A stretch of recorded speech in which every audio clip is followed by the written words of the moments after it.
So the question every student at USC wants to know is, what are they going to do about parking? And should we be allowed to park in a disability parking space if there's none there?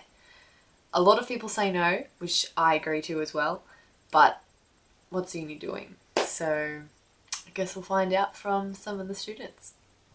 I don't know. I heard from students that it's hard to find parking places, and because that they have to purchase.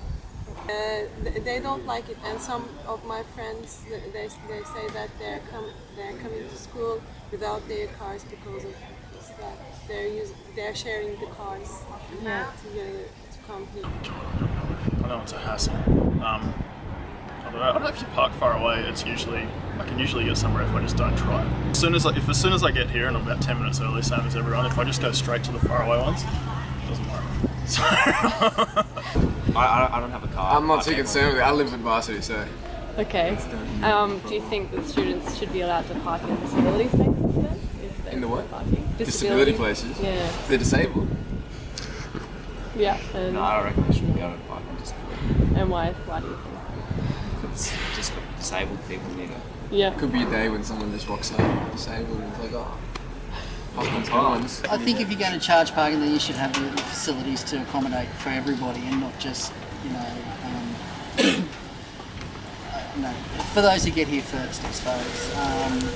For example, my wife has to park all the way over on the other side of the sports centre, and sometimes she does find it a little intimidating to walk across on her own, especially when she has late tubes or classes or something like that. So because she gets here at a time where she can't park close enough, and then therefore has to park away, but then has to come in and then walk back out, you know what I mean? So she feels safer if she can park just here, but because she has to park all the way out there because everybody's here, which is not anyone's fault because everybody comes to uni, but then having to walk back in the early evening and in the dark, that's a concern for her, you know? So she's not a big girl and she doesn't do kung fu or anything like that, she's only tiny, so... And so in saying that, do you think it should be okay then for students to park in disability parking spaces? I've heard there's a few that are doing it. Well, I disagree with it completely. I think the way they approached the pay parking was that they wanted to target, they wanted to enable a different approach to everyone just simply driving. It has to be in connection with something else though. We can't, because there's so little public transport infrastructure around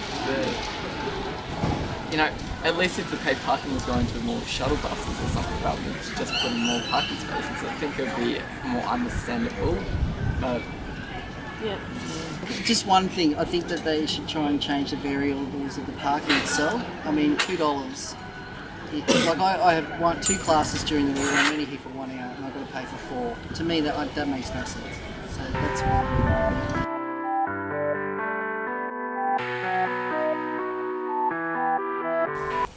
It's a green campus.